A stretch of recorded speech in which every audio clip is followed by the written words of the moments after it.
Alhamdulillahi Rabbil Alamin. Wa sallallahu wa sallama wa baraka ala nabiyyina Muhammadin wa ala alihi wa ashabihi wa tabi'in wa man tabi'ahum bi ihsanin ila yaumiddin wa sallama tasliman katsira, amma ba'd. Para ikhwan dan akhwat kaum muslimin wal muslimat rahimani wa rahimakumullah. Alhamdulillah, kita bersyukur kepada Allah Subhanahu wa taala atas kemudahan kita untuk bisa hadir di rumah salah seorang saudara kita, Abu Hammam, yang semoga Allah, betul rumah antum ini? Oh, Bapak Yatim, makanya salah. Semoga yang punya rumah ini atau sahibul bait ini, Allah memberikan keberkahan kepada beliau, karena memang rumah seorang muslim itu adalah tempat ibadah, dan ini diantara kekhususan umat Islam para jamaah. Jadi kekhususan umat Islam yang berbeda dengan umat-umat yang lain, bahwa rumahnya itu memang diperintahkan oleh Allah untuk menjadi sarana dan tempat ibadah. Contohnya sholat misalnya, Rasul SAW mengatakan, ij'alu min sholatikum fi buyutikum wa la tattakhidhuha kubura. Jadikan sebagian solat kalian itu di rumah, sebagian ya. Jangan jadikan rumah sebagai kuburan. Dalam hadis yang lain kata Nabi, afdalu salatil mar'i fi baitihi illal maktubah. Seutama-utama salat seseorang itu, seutama-utama, yakni semakin besar pahalanya, semakin dicintai Allah. Ini makna semakin utama solat seorang adalah ketika solat di rumah, bukan di masjid. Tapi seutama-utama solat seorang di rumahnya, ya. Yani semakin besar pahala di rumah. Kata Nabi, illal maktubah, kecuali solat fardu. Jadi semua solat sunnah dilakukan di rumah. Dan ini diantara kesalahan sebagian besar kaum muslimin, membiasakan solat sunnah di masjid, padahal yakni dia mampu untuk lakukan di rumah. Tapi ada yang memilih bahkan di masjid, padahal dia mampu dan lebih nyaman di rumahnya padahal. Ini tidak diperbolehkan, karena itu diantara sunnah petunjuk Nabi Muhammad. Hatta Rasul sendiri sallallahu alaihi wasallam, beliau mungkin ke masjid tinggal satu langkah saja, atau selangkah, atau satu teras dengan masjid, tapi beliau solat sunnahnya di rumah beliau sallallahu alaihi wasallam. Ini terkadang sunnah-sunnah yang terabaikan oleh kaum muslimin, termasuk membaca Al-Quran berjemaah. Membaca Al-Quran tempatnya di rumah. Nabi SAW mengatakan, la taj'alu buyutakum maqabir fa inna syaitana yanfiru minal baiti lati tuqra'u fihi suratul Baqarah. Jangan jadikan rumah kalian kuburan, karena syaitan akan lari dari rumah yang dibacakan di rumah tersebut surah Al-Baqarah. Jadi membiasakan jemaah, tiap hari kita dawamkan membaca surah Al-Baqarah setiap hari, insyaallah rumah itu berkah. Makanya terkadang mungkin rumah tangga di rumah itu kurang harmonis, banyak masalah, problema, karena mungkin rumahnya kurang terhiasi dengan aroma dan al-jau, suasana ibadah. Jadi kurang, ya. Termasuk barangkali kalau sesekali ada kajian-kajian di rumah seperti ini, mengundang saudara-saudara kita, ini juga hal yang baik. Walaupun tetap ya difokuskan semua kajian ilmu itu di masjid. Karena memang Nabi mengatakan, wa majtama'a qaumun fi baitin min buyutillah yatluna kitaballah wa yadarusuna fim bainahum. Tidaklah satu kaum berkumpul di masjid di antara rumah Allah, lalu dia membaca Al-Quran, mengkaji, mempelajari Al-Quran. Ini menunjukkan berarti tempat mengkaji ilmu syar'i adalah di mana? Di rumah Allah. Namun tidak menutup kemungkinan dan tidak terlarang, bahkan tetap dianjurkan kalau di rumah diadakan misalnya tausiah, kajian-kajian ilmiah seperti ini.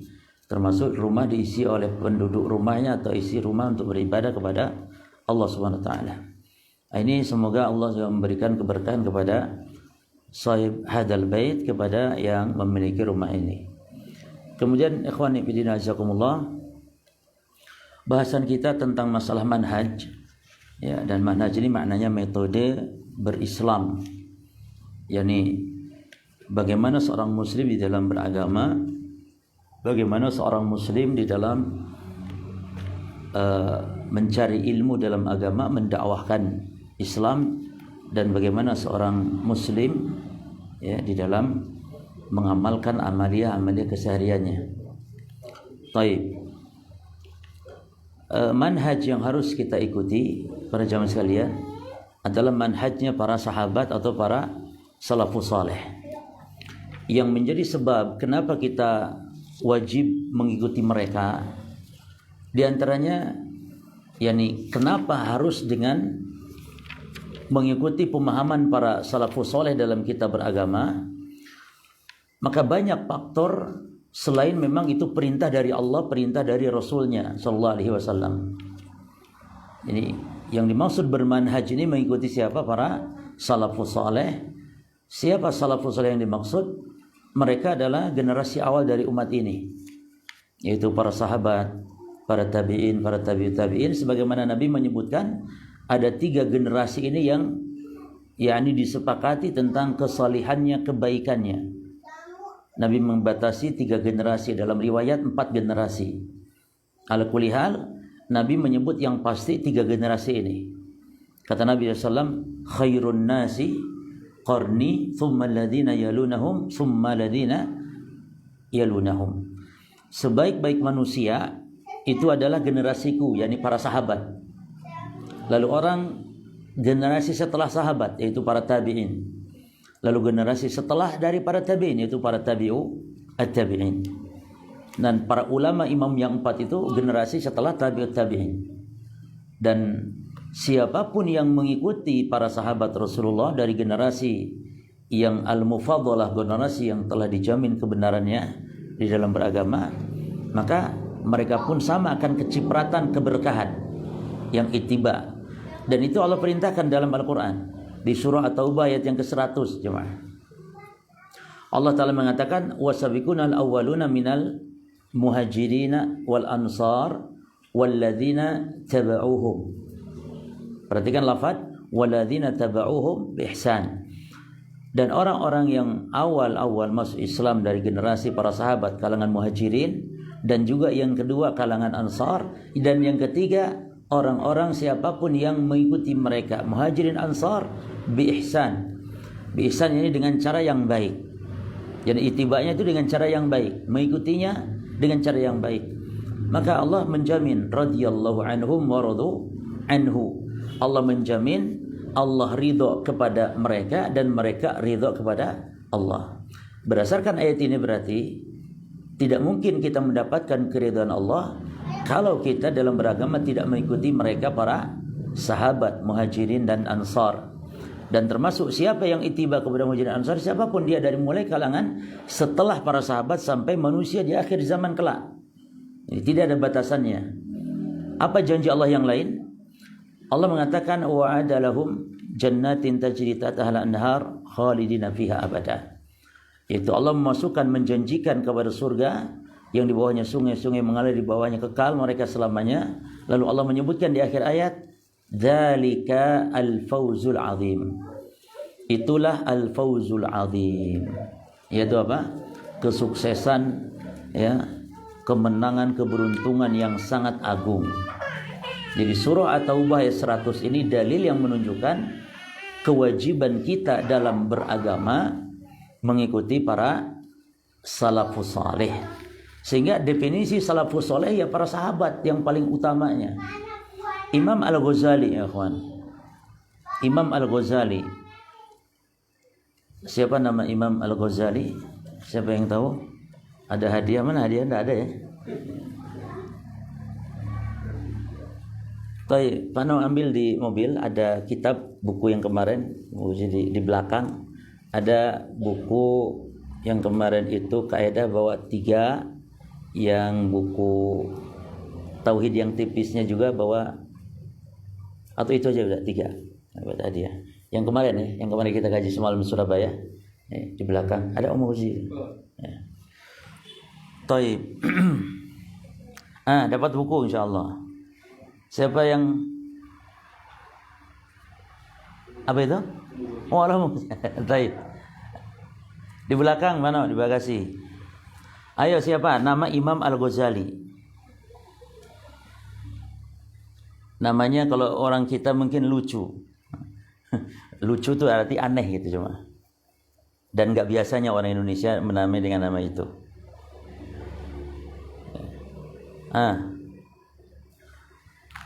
Siapa namanya? Namanya biasa, nama sunnah. Nama-nama sunnah, nama para nabi, para rasul. Imam Al-Ghazali namanya Muhammad bin Muhammad. Nah, ini yang menjadi lucunya ya. Anaknya Muhammad, bapaknya juga Muhammad, kakeknya juga Muhammad. Ada nggak di Indonesia namanya Joko bin Joko misalnya? Nggak ada. Suparno bin Suparno, nggak ada kayaknya. Ya. Jadi Imam Ghazali namanya siapa? Muhammad bin Muhammad Al-Ghazali. Ya. Kunyahnya beliau Abu Hamid. Seorang ulama dan insya Allah beliau ini ahli sunnah walaupun di awalnya sesat. Beliau mengikuti ajaran filsafat dari sejak awal sampai beliau di akhir hayatnya mempelajari filsafat, namun menyesal di akhir hayatnya sehingga insya Allah beliau termasuk di antara ulama-ulama yang menyesali kehidupan di awal. Dan al-amal bil khawatim, amal itu tergantung akhirnya ya para jemaah. Jadi banyak ulama-ulama besar bahkan imam-imam ya di dalam Islam yang awalnya sesat namun akhirnya Allah memberikan hidayah dengan memahami sunnah. Baik, jazakallahu khair. Baik. Apa kata al-Imam Abu Hamid Al-Ghazali? Beliau mengatakan as-salaf humus sahabah wat tabi'un. Yang dimaksud dengan salaf yang kita wajib mengikuti mereka dalam beragama adalah mereka para as-sahabah dan at-tabi'un. Demikian pula al-Imam Ibnu Hajar ya. Beliau mengatakan al-murad bin madhabis salaf, yang dimaksud dengan madhab salaf yakni makana alaihi sahabatul kiram, yakni orang yang berada di atas pemahaman para sahabat yang mulia, wat tabi'un, dan para tabi'in, wa atba'uhum, dan para tabi'ut tabi'in, wa aimatuddin, dan para imam-imam seperti imam yang 4, duna man rumiya bibid'atin, bukan mengikuti tokoh yang dikenal dengan ahli bid'ah atau kebid'ahannya. Karena ada saja orang yang hidup di zaman itu namun dikenal dengan kebid'ahannya. Contoh misalnya Jaham bin Safwan. Ya. Jaham bin Safwan hidup di generasi mulia hidupnya. Di generasi mulia jemaah. Jaham bin Safwan hidup di zaman tabi'in. Hidup di masa mulia, namun mereka bukanlah termasuk disebut dengan as-salaf. Karena salaf hanyalah mereka, para sahabat, para tabi'in, dan para imam-imam agama yang saleh, yang tidak dikenal dengan kebid'ahan. Ya kan? Hatta di zaman sahabat para jemaah, muncul seorang di Basrah namanya Ma'bad al-Juhani yang menyimpang dalam masalah takdir. Itu bukan salaf secara istilah, walaupun hidup di zamannya. Ya, termasuk orang yang hidup di zaman kita sekarang ini, mereka bisa saja dikatakan salafi, yang pengikut salaf walaupun hidup di zaman sekarang, ketika pemahaman mereka mengikuti salafnya dari umat di generasi awal. Maka istilah salaf adalah mereka para sahabat, adapun salafi yang mengikutinya. Demikian penisbatan kepada para salaf. Jadi penisbatan yang mulia istilah salafi atau jamaknya salafiyun. Sebagaimana muslim, al-muslimun. Itu istilah yang syar'i semuanya. Apa itu muslim, apakah itu salafi, atau mungkin ahli sunnah. Itu nama-nama istilah-istilah gelar-gelar yang syar'i ya. Selain itu gelar-gelar yang diharamkan, tidak boleh. Orang menisbatkan kepada Islam dengan Islam ini, Islam A, Islam B, Islam terkotak-kotak, tidak. Tapi istilah salafi, istilah ahli sunnah itu istilah-istilah syar'i yang maknanya satu. Itu orang yang berislam dengan pemahaman yang benar. Karena untuk membedakan, semua orang Islam, namun ada yang pemahamannya menyimpang. Termasuk di antara ahli bid'ah ada yang semisal. Maka pernyataan Ibnu Hajar di sini, yani duna man rumiya bi bid'atin aw syuhira bi laqabin, Bukan mereka walaupun hidup di zaman salaf tapi dikenal dengan kebid'ahan atau yang digelari dengan gelar-gelar tertentu seperti Khawarij. Khawarij di zaman salaf jemaah. Kalau dilihat dari zamannya, orang Khawarij muncul di zaman salaf, di zaman sahabat. Bukankah yang membunuh Utsman orang-orang Khawarij, yang membunuh Ali bin Abi Thalib? Berarti penyimpangan itu sudah ada. Sudah ada. Oleh karenanya mereka itu tidak dikatakan salaf dalam istilah yang dimaksud kita wajib mengikuti mereka dalam beragama. Jelas ya? Al-Kilshani juga mengatakan as-salafus salih humus sadrul awal. Ya.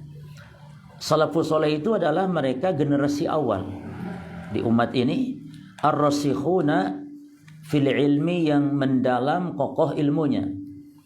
Siapa yang dimaksud? Kata beliau, ikhtarahumullahu ta'ala li suhbati nabihi, yang mereka ini telah dipilih oleh Allah untuk menemani nabinya. Ya. Fayajibu tiba'ihim, maka wajib mengikuti mereka, atau fayajibu tiba'uhum, wajib mengikuti mereka. Nah, jadi sahabat ini yang dimaksud karena mereka yang telah dipilih Allah menemani nabinya. Taib, kenapa harus para sahabat, yakni para salaf? Satu, karena mereka adharun nasi sirah.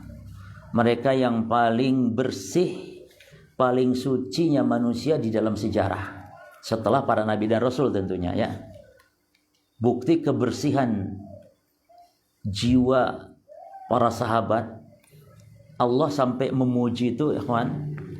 Allah memuji sahabat itu bukan hanya memuji amalannya, tapi memuji hatinya. Masya Allah. Enggak ada pujian setinggi ini Allah terhadap makhluk setelah para nabi dan rasul kecuali kepada para sahabat. Jadi para sahabat, kalau antum lihat di dalam surah Al-Fatih ya, di akhir surah Al-Fatih, Allah menyebutkan tentang orang-orang yang menyertai Nabi. Allah mengatakan Muhammadun Rasulullah walladzina ma'ahu asyidda 'alal kufar. Muhammad adalah utusan Allah, kata Allah. Walladzina ma'ahu, dan orang-orang yang bersama beliau. Siapa yang dimaksud? Yang menemani beliau? Para sahabat. Asyidda 'alal kufar, mereka keras terhadap orang-orang kafir.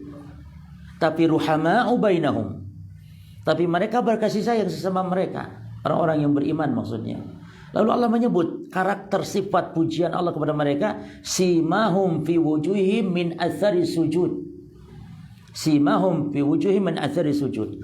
Ada sima, ada tanda di wajah mereka para sahabat, itu bekas sujud pada jemaah. Dan dimaksud, tolong perhatikan, ayat ini tafsirannya bukan bekas sujud secara zahir yang ada di jasad mereka, bukan. Seperti jidat yang hitam barangkali. Itu penafsiran yang sangat jauh sekali. Tidak ada, dan tidak ada kemuliaan bekas-bekasnya fisik dalam sujud di dunia, yakni seperti jidat hitam dan yang semisal. Tidak ada kemuliaan. Ini orang yang jidat hitam berarti tanda bagus, tidak ada. Tapi yang dimaksud tanda bekas sujud itu para jemaah di dunia nampak pada amal, yakni mereka khusyuk, tawadhu mereka. Ini yang dimaksud dengan simahum fi wujuhim fi dunya. Adapun simahum fi wujuhim fil akhirah, barulah nampak cerah bercahayanya wajah-wajah mereka. Nah, kalau di akhirat betul, bekasnya ibadah itu di akhirat nampak bercahaya, terang. Adapun di dunia bisa saja orang sujud tiap hari, wudu tiap hari, tapi wajahnya tetap saja gelap, hitam, tidak masalah. Karena kita sujud bukan untuk mencari putihnya wajah. Ya kalau ingin putih wajah ya pakai pemutih, krim pemutih baru jadi putih, jangan. Bukan dengan wudu berharap cerah. Jadi jangan sampai demikian. Bisa jadi orang ahli bid'ah, orang kafir lebih cerah wajahnya daripada orang ahli sunnah barangkali. Bisa. Karena Allah tidak lihat rupa. Innallaha la yanzuru ila suwarikum wala ila ajsamikum walakin yanzuru ila qulubikum wa a'malikum. Allah tidak pandang rupa. Allah tidak pandang fisik jemaah. Allah pandang hati dan amal. Maka nampak wajah para sahabat itu bekas sujud, yakni kata para ulama ahli tafsir ai fil khusyu' wa tawadhu', khusyuk tawadhu'. Nampak Sebagaimana kita bisa saja orang jelek wajahnya mungkin, tapi bekas sujudnya nampak, dia khusyuknya, dia tawadhu'nya dia kepada Allah, menjaganya amal-amal dari maksiat, terpelihara dari dosa. Inna salata tanha 'anil fahsya'i wal munkar. Demikian bekas sujud para sahabat. Lalu Allah memuji hati mereka, ya. Allah memuji hati mereka, tabtagu, ya, yakni para sahabat dengan hal itu mengharap ridho Allah Subhanahu wa taala, keridhaan Allah Subhanahu wa taala. Jadi mereka melakukan itu karena sebab berharap ridho Allah, dan yang ngomongnya ini Allah Subhanahu wa taala. Bukan sahabat yang ngaku-ngaku berharap wajah Allah, tapi Allah sendiri, ya, mengatakan bahwa para sahabat tersebut berharap dengannya wajah Allah. Berarti luar dalam, hatinya dipuji oleh Allah, fisiknya dipuji oleh Allah, amalannya dipuji oleh Allah Subhanahu wa taala. Maka dengan sebab itulah kita wajib ittiba kepada mereka. Demikian pula para jemaah sekalian, karena mereka manusia yang paling ikhlas hatinya, sebagaimana Allah tadi telah menyanjung memujinya. Coba antum lihat di surah akhir surah apa tadi? Akhir surah Al-Fatah, ya.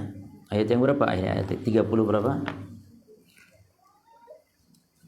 Itu penting ya kan, kalau bisa dicatat dalilnya, ya.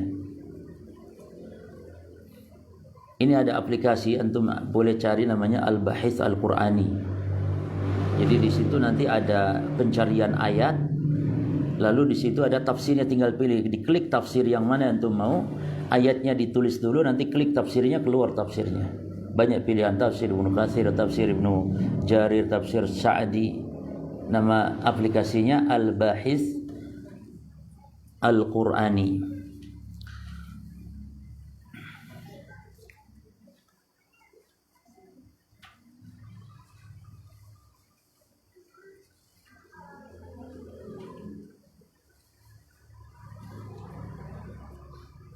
Ya, ayat yang ke-29 ya jemaah ya. Hah? Ya kan? Ayat Al-Fatih ayat 29. Allah mengatakan Muhammadun Rasulullah walladzina ma'ahu asyiddau 'alal kuffari ruhamau bainahum. Lalu kata Allah, tarahum ruk'an sujadan. Nah, tarahum ruk'an sujadan. Engkau lihat para sahabat itu senantiasa ruku dan sujud. Lalu perhatikan pujian Allah setelah Allah memuji perbuatan-perbuatan sahabat, Allah puji apa? Hatinya. Yabtaguna fadlan minallahi wa ridwana. Yani mereka para sahabat itu dalam ruku sujudnya mereka berharap karunia dan ridha Allah. Ini kan berarti menunjukkan keikhlasan mereka sudah disanjung oleh Allah. Lalu simahum fi wujuhihim min athari sujud, ada tanda gitu ya di wajah-wajah mereka dari apa, bekas sujudnya. Taib. Jadi surah apa tadi? Al-Fatah ayat yang ke-29, yani akhir surah Al-Fatah. Kemudian karena para sahabat adalah kaum yang telah dipilih Allah untuk menemani Rasulnya, berarti manusia pilihan, ya, para sahabat Rasul SAW. Dan juga karena sebab Allah telah memuji para sahabat dan Allah telah meridhai para sahabat. Jadi kepastian ini. Oleh karenanya kalaupun ada sahabat yang berbuat dosa maksiat misalnya, bahkan ada sahabat yang kalau ditinjau dari perbuatan itu kekufuran, tapi ingat Allah sudah menjamin mereka. Allah sudah menjamin mereka. Makanya kita wajib meyakini, dan ini pendapat yang kuat ya, bahwa seluruh sahabat tidak ada satupun yang selain sahabat, seluruh sahabat itu sudah dijamin surga oleh Allah. Ini kepastian masuk surga semuanya. Ya, apalagi yang sudah dijamin secara khusus dalam dalil-dalil yang khusus. Seperti sahabat yang ikut perang Badar misalnya. Ya, sahabat yang ikut perang Badar jemaah, itu sudah Allah sampai mengatakan i'malu ma syi'tum qad ghafartu lakum. Lakukan sesukamu karena aku telah mengampuni seluruh dosa-dosa kalian. Itu sudah dijamin gitu jemaah. Padahal mereka masih hidup berjalan di atas muka bumi, tapi sudah turun wahyu yang mengatakan kamu sudah diampuni apapun yang kamu lakukan. Makanya kalau ada sahabat seperti contoh Hatib bin Balta'ah, beliau termasuk salah seorang sahabat yang ikut perang Badar. Ketika beliau melakukan sesuatu yang ini bentuk kekufuran, ya, yakni dia membongkar rahasia Rasulullah SAW kepada musuh, kepada orang-orang Quraisy Mekah. Yani dia menulis surat membongkar rahasia Rasul SAW. Lalu turun wahyu, Nabi diberitahu, maka Nabi pun akhirnya memerintahkan Ali bin Abi Thalib dan Miqdad bin Al-Aswad untuk mengejar salah seorang perempuan yang sudah dititipi surat oleh Hatib bin Balta'ah. Kata Nabi, kejar wahai Ali, ada seorang perempuan di tempat ini dan ini disebutkan tempatnya, ambil surat milik Hatib bin Balta'ah. Maka Ali pun mengejarnya dan ketemu. Tadinya perempuan tidak mau memberikan, ya, tidak ngaku, akhirnya dipaksa, ya, dengan diancam akhirnya mau diberikanlah kepada Rasul SAW. Itu Umar gak tahan tuh. Umar katanya, da'ni ya Rasul, adrib unuk hadal munafik. Wahai Rasul, biarkan tak penggal lehernya orang munafik ini, katanya gitu Umar. Padahal subhanallah, dia sahabat Rasul yang ikut perang Badar. Karena memang tidak melakukan itu kecuali orang munafik, ya. Jadi sahabat melihat memang dohirnya. Pernah Mu'ad bin Jabal juga gitu, ketika dia imami kaumnya solat Isya dengan membaca surah Al-Baqarah, jemaah. Bayangkan, solat Isya kan ngantuk-ngantuknya, ya. Apalagi nih kaumnya itu solat Isyanya nunggu Mu'ad selesai solat Isya bersama Rasulullah. Jadi Mu'ad itu solat Isyanya 2 kali. Jadi ini boleh kalau tujuannya, yani memang untuk berjamaah, boleh jemaah. Mu'ad solat Isya bersama Rasul, lalu kaumnya nunggu. Jarak dari Madinah ke kaumnya Mu'ad kan tentu perlu waktu, jemaah. Jadi bisa agak malam kan gitu. Mu'ad ngimami kaumnya ini baca Al-Baqarah, jemaah. Bayangkan, terus ngantuk-ngantuk Al-Baqarah pisan, ya. Akhirnya ada seorang sahabat memisahkan diri. Dia punya ladang yang harus diairi memang waktu malam itu. Dan juga memang intinya karena kelamaan, dia memisahkan diri, salat sendiri. Lalu diketahui oleh sahabat yang lain, dilaporkan kepada Mu'ad. Lalu kata Mu'ad, innahu munafik. Nah, sahabat melihat dohirnya, innahu munafik, orang itu munafik, kata Mu'ad. Karena memang orang yang melakukan itu hanyalah orang munafik. Maka demikian pula Umar, beri izin saya Rasul tak penggal leher orang munafik ini, karena tidak dalam itu orang munafik. Namun ternyata subhanallah, lihat, Nabi memanggil sahabat Hatib bin Balta'ah karena Nabi tahu persis yang namanya sahabat ini ikut perang Badar, maka ini tidak mungkin, ya, tidak mungkin melakukan kekufuran dengan kekufuran yang besar gitu. Maka Nabi tanya apa sebabnya sampai menolong, sampai dengan yakni membocorkan rahasia menolong orang kafir, loyal kepada orang kafir. Maka alasan sahabat Hatib bin Balta'ah, alasannya berjamaah, dia ini ingin mendapat simpati dari orang-orang kafir. Karena di Mekah keluarga dia itu tidak ada yang menjamin. Sementara sahabat-sahabat lainnya, sahabat-sahabat lain keluarganya yang masih di Mekah, itu banyak kerabat-kerabatnya, banyak juga tokoh-tokoh orang-orang Quraisy yang menjamin sahabat yang lain. Adapun Hatib nggak punya.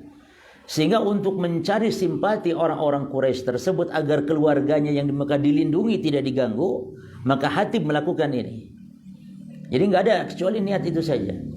Dan seperti ini, ikhwan, loyal kepada kafir dalam urusan dunia ini tidak sampai kafir yang keluar dari Islam, atau tidak sampai menyebabkan batalnya syahadat, tidak. Jelas ya?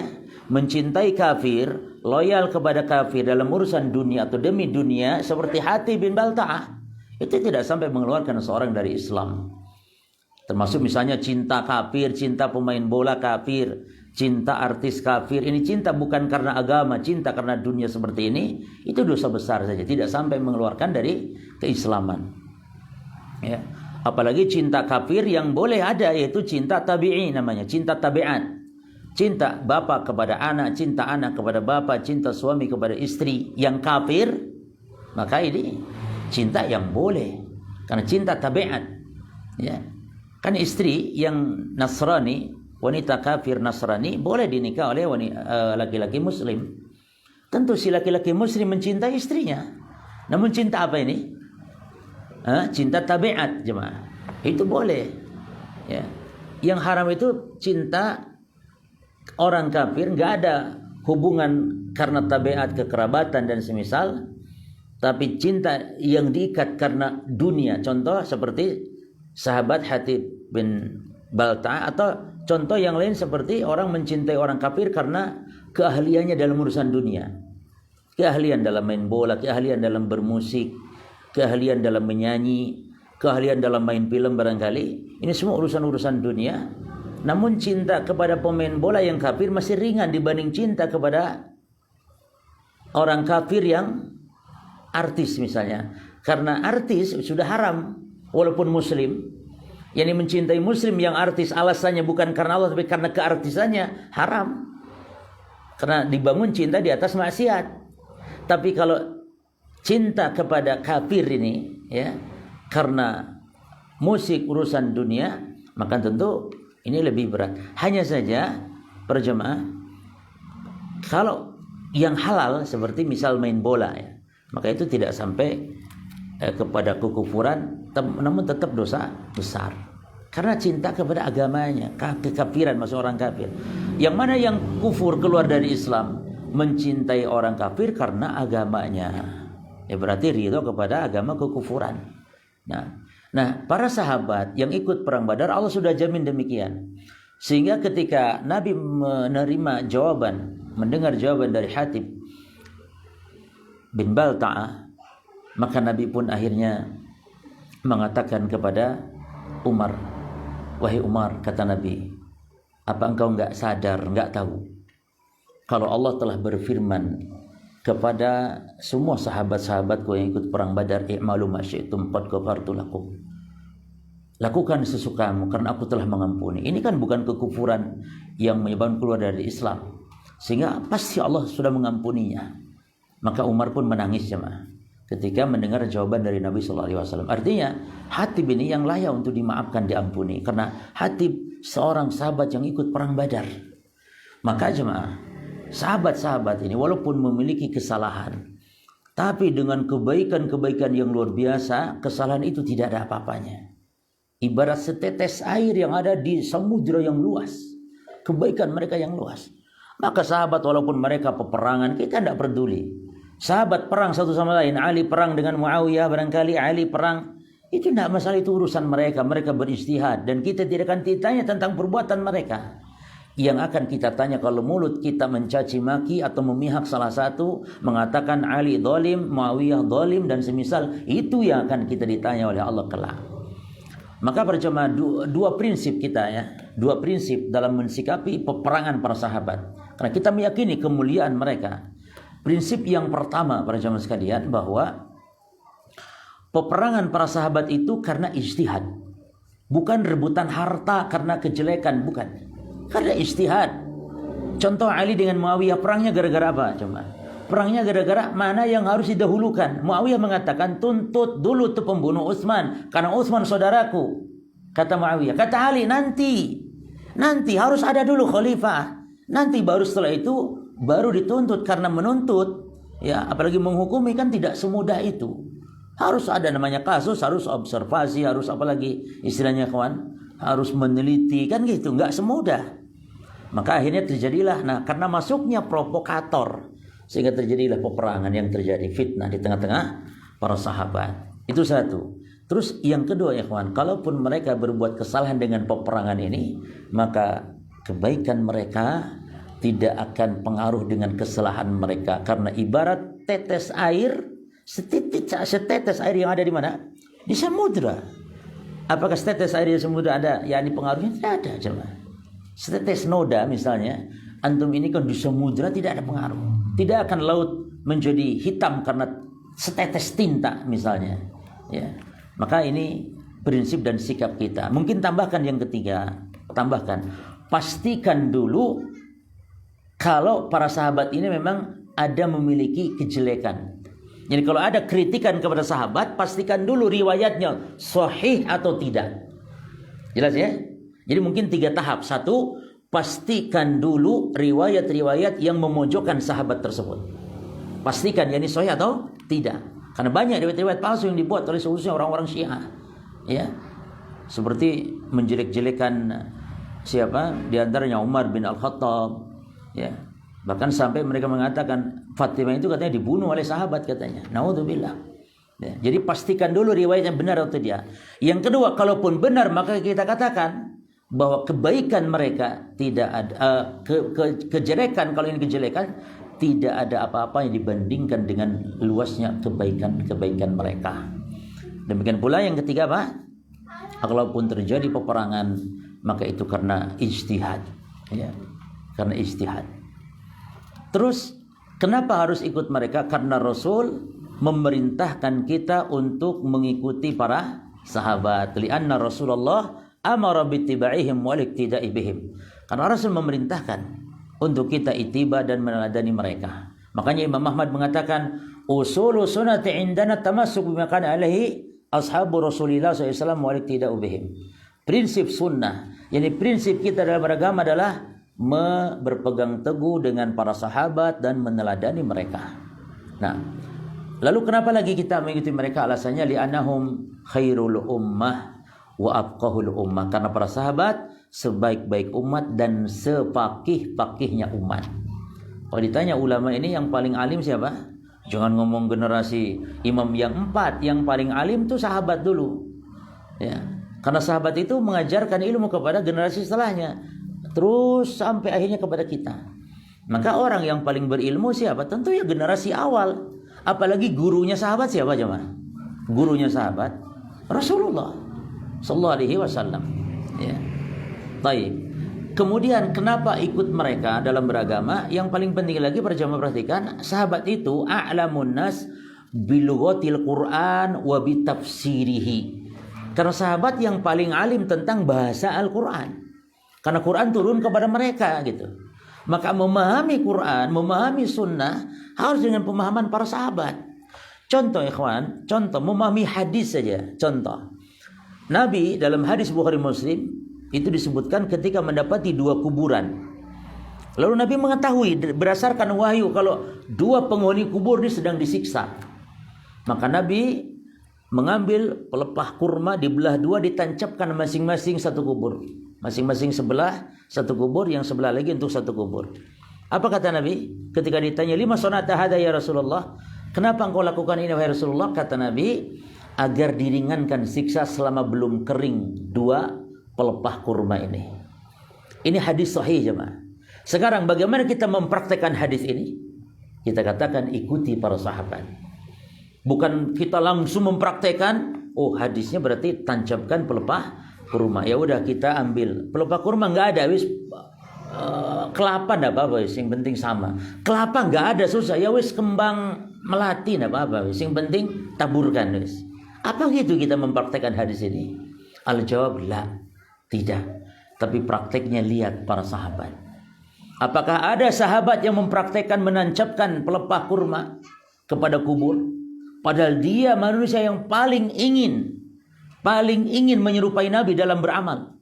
Enggak ada sahabat yang paling ingin kebaikan. Ketika tidak dipraktekkan oleh para sahabat, wa min hadza yu'lam, dari sini kita tahu berarti bahwa anna hadzal amal khususiyatun lin nabi, bahwa amal ini adalah khususiyah siapa?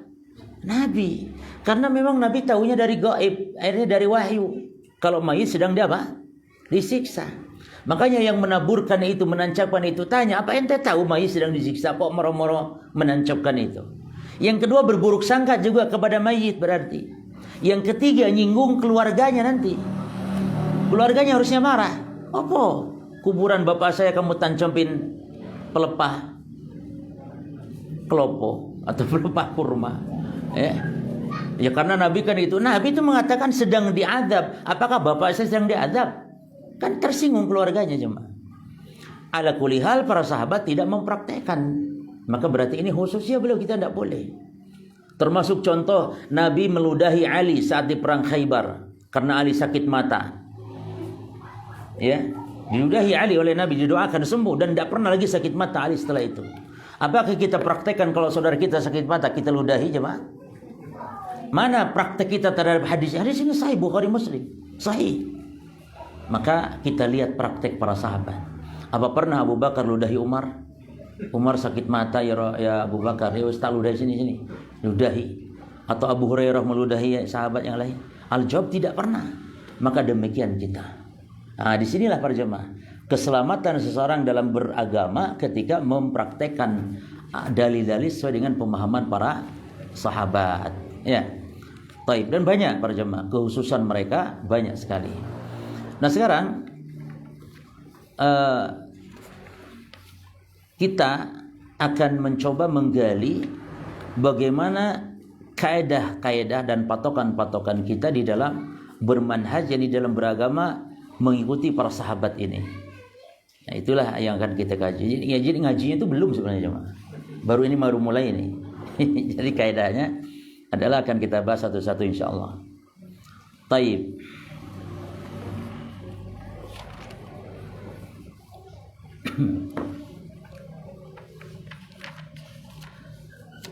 Yang pertama,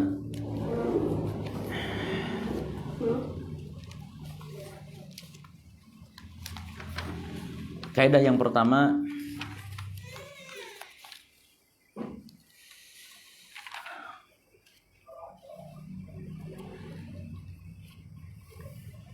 al-iktisaru ala syariatil islamiyyati fi jamil umur. Mencukupkan terhadap syariat di dalam segala urusan, atau mendasari dalam segala urusan dengan syariat. Artinya para jemaah sekalian, baik dalam kita beragama secara umum atau dalam hal kehidupan dunia bermuamalah, maka dasarkan kepada sumber syariat. Ya. Karena di dalam surah An-Nur ayat 51, perhatikan hadisnya, ayatnya. Ini dalil bahwa sikap orang yang beriman kalau diseru kepada Allah dan Rasul, mereka akan mengatakan sami'na wa ata'na. Ya. Maka dasarkan semua kehidupan kita dalam beragama, dasarnya adalah kepada syariat. Karena syariat merupakan hak hanya bagi Allah, ya, hanya hak bagi Rasulnya. Maka dalam beragama ini perkara gaib, maka kita harus mengembalikan hanya kepada syariat. Apa kata Allah dalam surah An-Nur ayat 21? Innama kana qaulal mu'minin. Sesungguhnya perkataan orang-orang yang beriman itu idza du'a ila Allah, ketika diseru, diajak kepada Allah wa rasuli dan kepada Rasulnya, liyahkuma bainahum. Perhatikan ini garis bawahnya, liyahkuma bainahum, supaya mereka berhukum dengan Al-Quran, dengan As-Sunnah, dengan Allah dan Rasul. Maksudnya dengan Al-Quran dan Sunnah, berhukum sama mereka.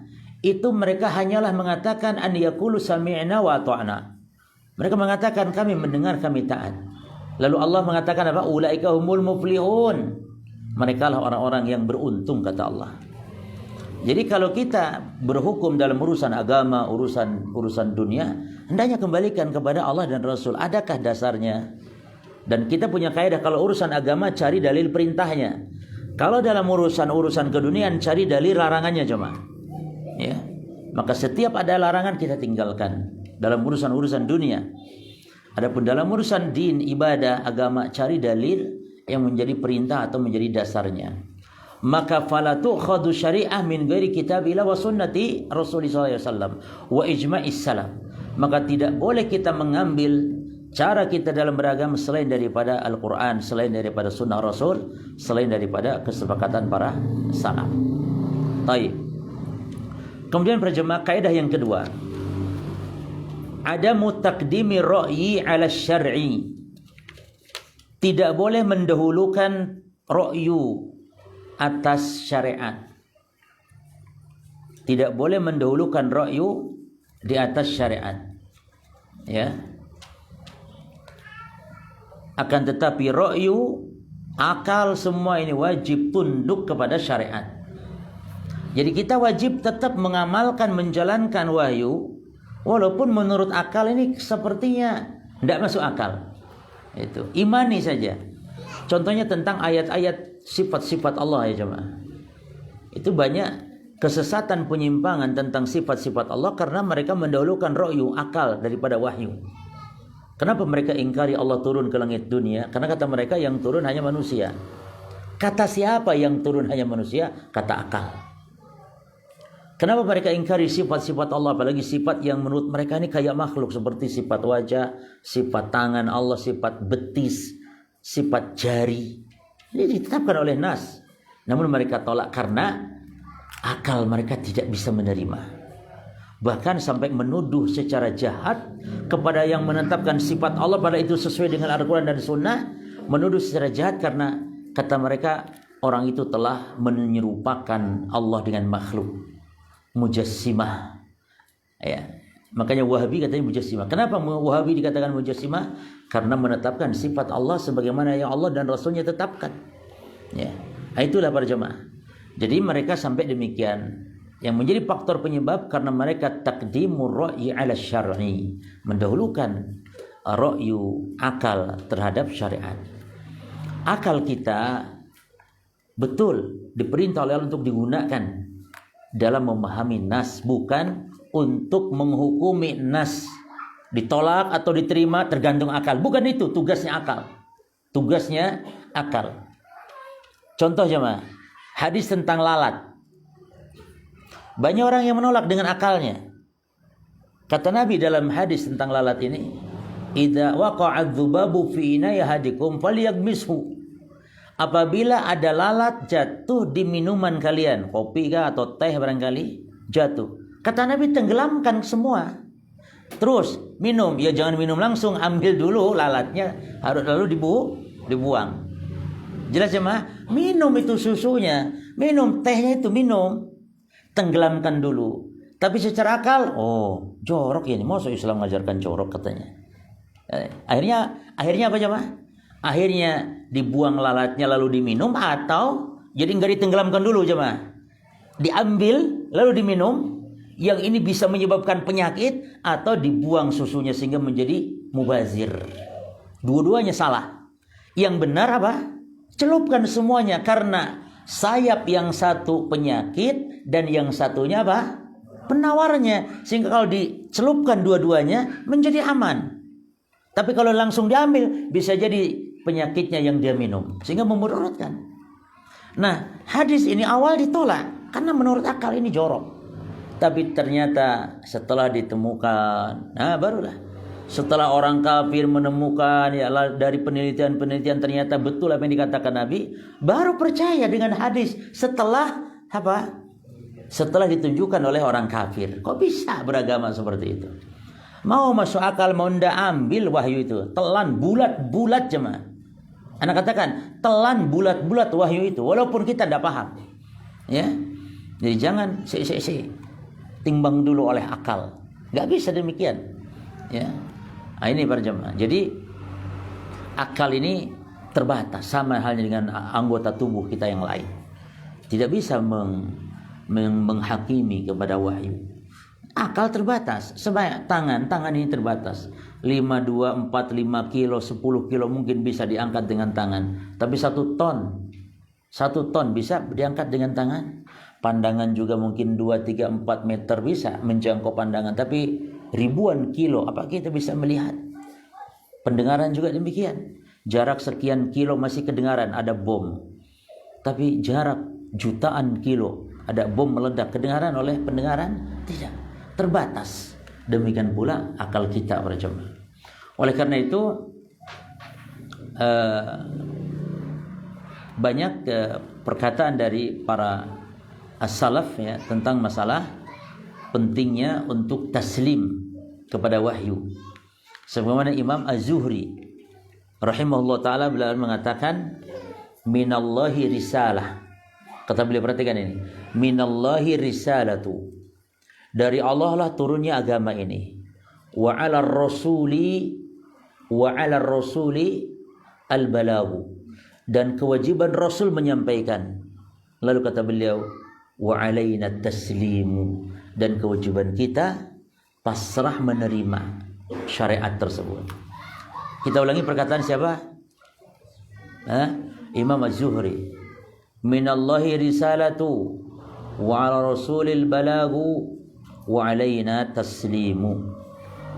Dari Allah lah turunnya agama, Rasul kewajiban hanya menyampaikan, dan kita berkewajiban pasrah. Nah,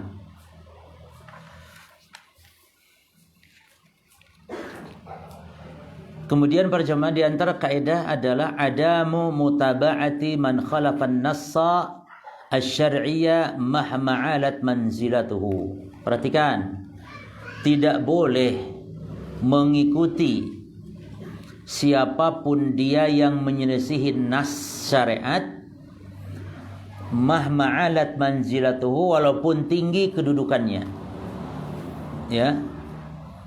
Artinya, kalau ada orang di antara umat ini salah menyelisihi nas dalil-dalil syariat, maka jangan kita untuk mengikutinya. Jangan berprinsip yakni pokoknya kita ikut dia karena dia ini ulama, karena dia ini orang alim. Enggak bisa begitu. Tidak boleh. Makanya dalam surah Al-A'raf ayat 3 dasarnya Allah berfirman, ittabi'u ma unzila ilaikum mir rabbikum. Ikutilah apa yang diturunkan kepada kalian dari Rabb kalian, wala tattabi'u min dunih, dan jangan ikuti ya dari selain dia, selain Allah Subhanahu wa taala. Ini artinya apa para jemaah? Artinya sebagaimana dalam kaidah, kita tidak boleh mengikuti siapapun yang menyelisih syariatnya, menyelisih nas dalil-dalil syariat. Makanya Ibnu Umar, perhatikan, Ibnu Umar pernah ditanya tentang mut'atil hajj, tentang haji mut'ah, haji tamattu maksudnya, bukan mut'ah kawin. Mut'ah itu artinya senang-senang.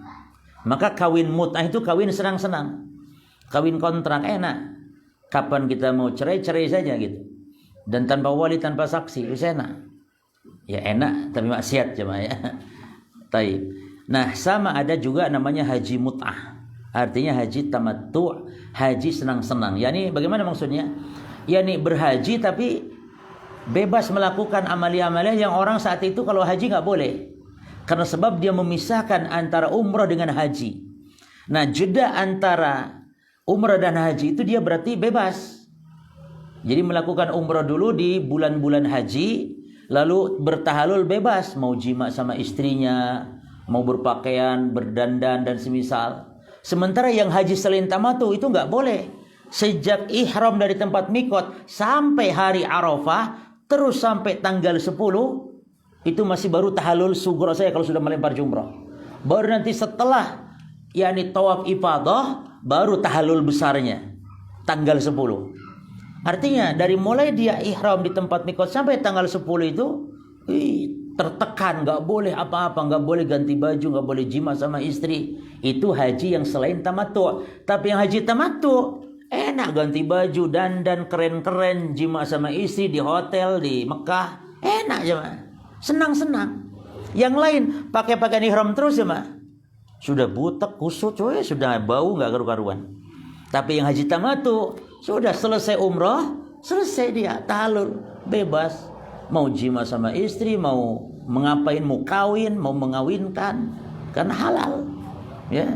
Baru kemudian haji lagi nanti di tanggal 8. Nah, Ibnu Umar ditanya tentang haji tamattu karena memang khilaf para sahabat mana yang afdal gitu.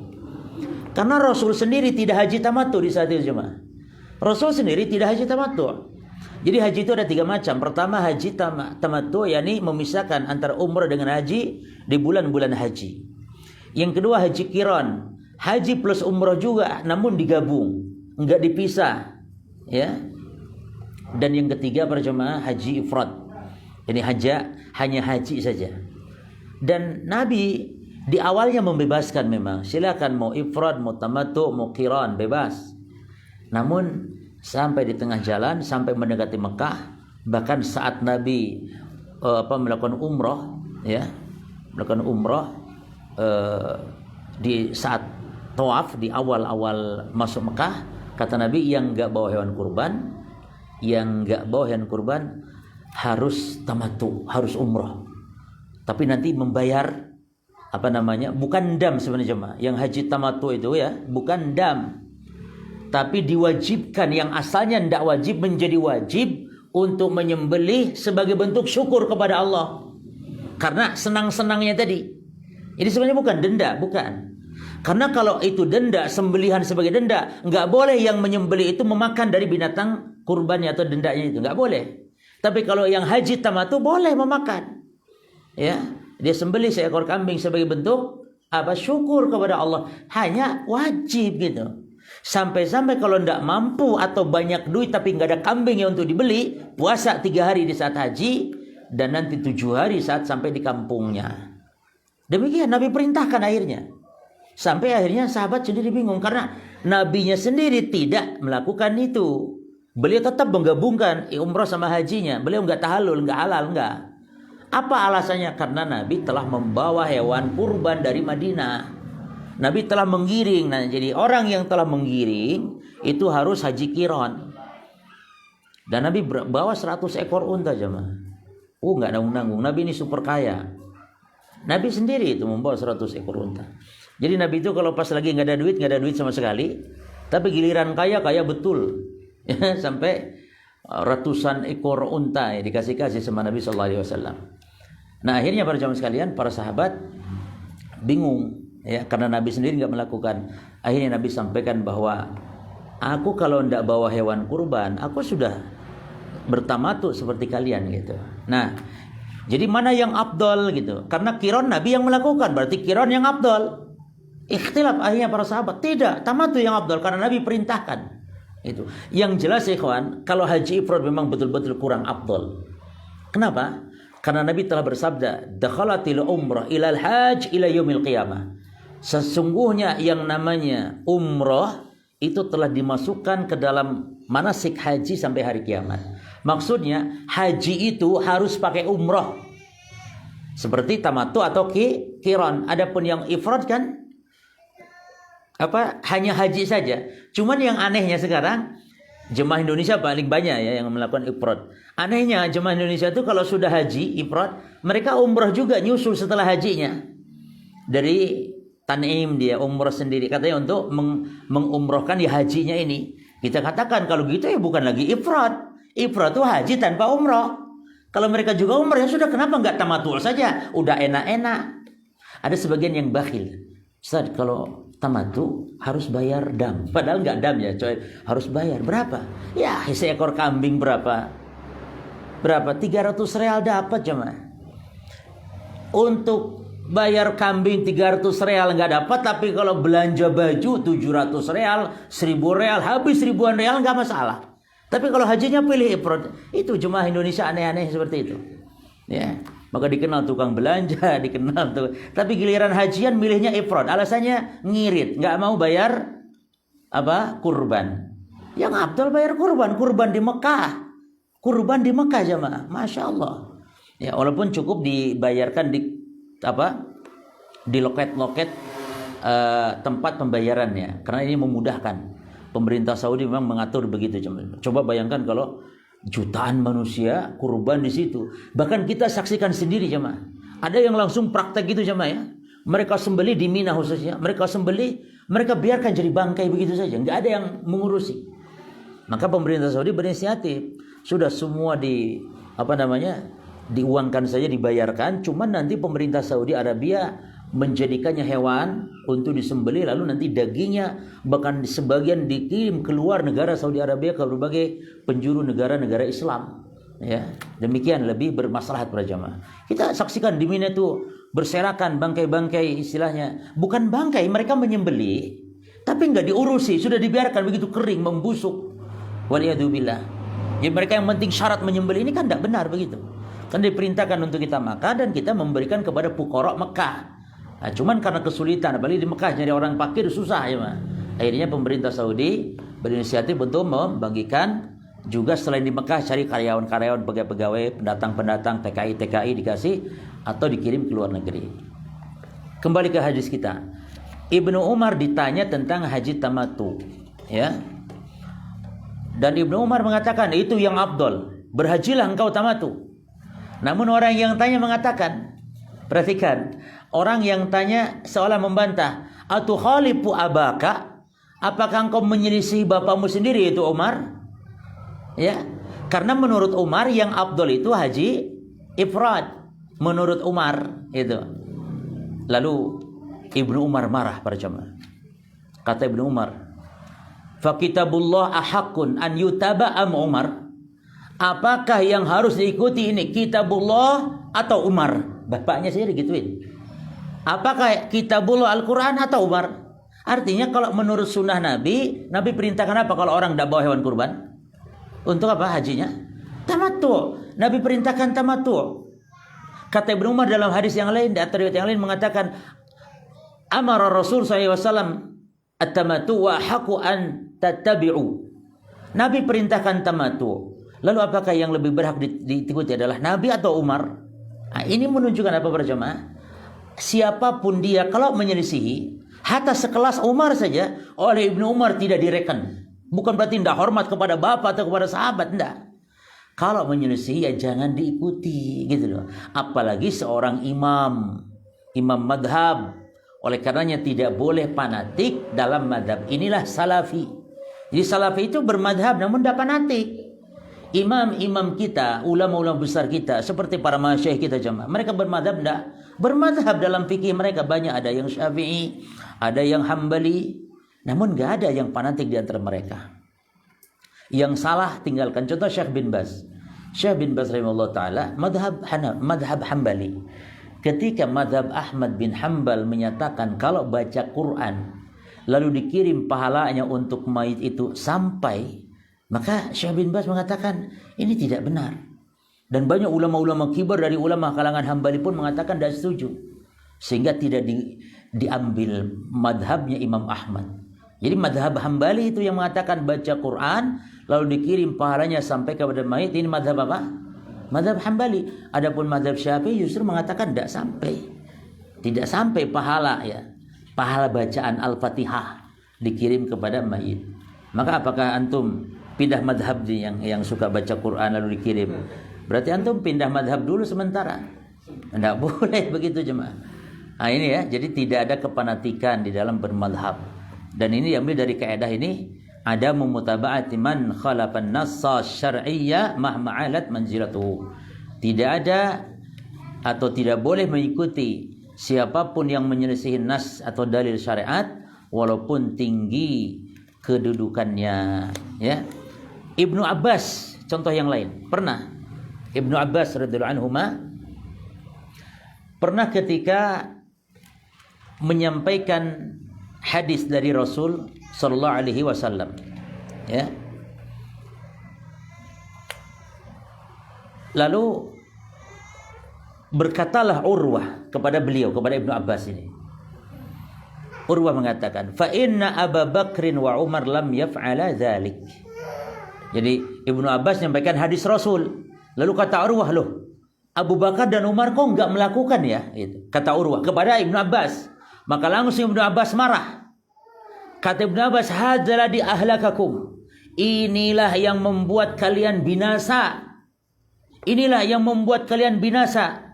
Wallahi ma ara illa sayu'adzibakum. Demi Allah, aku memandang ini menyebabkan azab Allah turun. Apa sebabnya? Inni uhadditsukum anin nabi. Aku menyampaikan hadis dari Nabi, sementara waktu haditsuni, sementara kalian membantah aku dengan perkataan Abu Bakar dan Umar. Aku sampaikan hadis Rasul, kalian bantah dengan perkataan Abu Bakar Umar. Nah ini para jemaah. Ini sahih diriwayatkan oleh Al-Khatib Al-Baghdadi dalam kitab Al-Fiqh Al-Mutafaqih. Riwayat-riwayat ini. Nah ini menunjukkan apa? Pentingnya kita untuk tidak fanatik. Maka Imam Syafi'i mengatakan apa?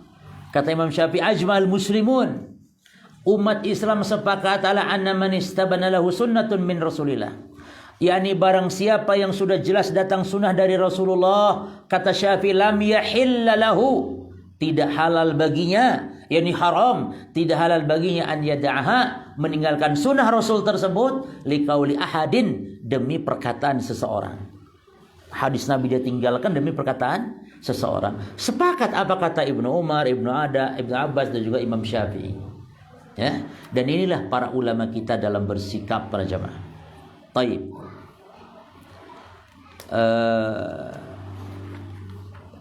Kita singkat sampai jam berapa ngajinya, jamaah? 11. Sekarang jam berapa? Setengah jam ya. Taib. Kita lewat-lewat saja. Berikutnya, kaidah berikutnya, antum hitung berarti nomornya sudah ngawur di Anda nih. Nomor di antum berapa? Ya wes 4, Diana sudah 7. Tak lewati. Al-hadar minat ta'assubil madhhabi alladhi faraqal ummatal islamiyah. Berhati-hati dari ta'assub, ya, atau diperingatkan atau tidak boleh berta'assub madhab yang telah memecah belah. Bukan bermadhab yang memecah belah, ta'assub terhadap madhab yang telah memecah belah umat Islam. Bahkan ikhwan, ta'assub madhab berpecah belah contohnya saat di Masjidil Haram. Dulu ketika sekitar di abad-abad ke-6, ya, itu dulu terjadi di Masjidil Haram. Mihrabnya itu ada 4 mihrab. Ini fanatik mazhab, berpecah belah umat Islam. Orang kafir yang ngelihatnya aneh, kok sholat giliran, ya, nggak seperti sekarang itu. Sekarang sholat semuanya satu, imamnya satu. Syekh sudah sholat, seluruh majlis jamaah di situ sholat semuanya. Tapi dulu enggak, gantian. Mihrab madhab Syafi'i sholat duluan. Yang madhab Syafi'i sholat, nanti giliran yang kedua madhab Hanafi sholat, terus bergantian. Ini perpecahan. Maka fanatik madhab inilah yang membuat terpecah belahnya umat Islam berjamaah. Jadi yang dilarang bukan bermadhab, silakan bermadhab, tapi fanatik menjadikan madhab sebagai din, itu maknanya fanatik terhadap madhab, ya. Makanya ulama-ulama madhab sendiri melarang kefanatikan, melarang ta'assub kepada mereka. Kata Imam Syafi'i, idza sahal haditsu fahuwa madhhabi. Kalau hadis sahih itulah madhabku. Yani jangan fanatik kepada perkataanku. Kalau ada hadis sahih yang menyelisihi perkataan beliau, ya. Oleh karenanya dinukil beberapa perkataan-perkataan, termasuk diantaranya Imam Abu Hanifah sendiri. Beliau mengatakan, la yahillu li ahadin an yaqula bi qaulina ma lam ya'lam min aina akhadnahu. Tidak halal bagi siapapun yang berfatwa dengan perkataan kami, sementara dia tidak tahu dari mana kami mengambilnya. Dan ini kan menunjukkan tidak boleh apa jemaah? Taklid buta, fanatik madhab. Itu. Pokoknya opo kata Syafi'i wis, aku bener salah pokok melok Syafi'i. Musibah ya kawan. Musibah. Taib. Yang berikut di antara kaidah dalam bermanhaj adamu tasarru'i bil futya wa tathabbut min naqli fatwa ulama. Tidak boleh keburu-buru memberi fatwa dan harus bertasabut dalam menukil fatwa ulama. Apa itu tasabut ya? Terjemahan yang pasnya. Tidak boleh keburu-buru memberi fatwa dan harus tasabut dalam menukil fatwa ulama. Apa tasabut? Tidak tasabut. Tidak, dan harus tasabut maksudnya dalam menukil fatwa ulama. yakni harus betul-betul mengecek kebenarannya, itu tasabut. Ya, dalam menukil fatwa ulama. Nah, dahulu para salafus saleh dari kalangan para sahabat, para tabi'in, kata Imam Ibnu Qayyim, yaqrahuna tasarru' fil fatwa. Mereka membenci berkeburu-buru dalam berfatwa. Yani tidak dulu melihat, tapi langsung keluar fatwa, main fatwa saja, apalagi tanpa ilmu. Ya, maka ini hal yang wajib dijauhi para jemaah. Sebab perhatikan di dalam Al-Quran, dasar dari kaidah ini adalah dalam surah An-Nahl ayat yang ke-116. Allah melarang. Apa kata Allah? Wala taqulu lima tasifu alsinatikumul kadhib, hada halal wa hada haram. Janganlah kalian mengatakan apa yang disifatkan oleh lisan-lisan kalian secara dusta, ini halal, ini haram. Ini jangan sampai mengatakan ini halal, ini haram gitu secara dusta, ini tanpa ilmu.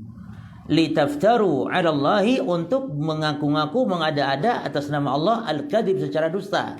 Innal ladzina yafturuna 'ala Allahi al-kadhib la yuflihun. Mereka tidak akan mendapatkan keberuntungan orang seperti itu.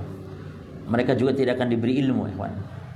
Ingat, Allah tidak akan memberi hidayah, petunjuk kepada orang yang bermudah-mudah dalam berfatwa.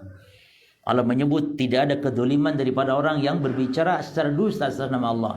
berbicara tentang agama, dan Allah tidak akan memberinya petunjuk.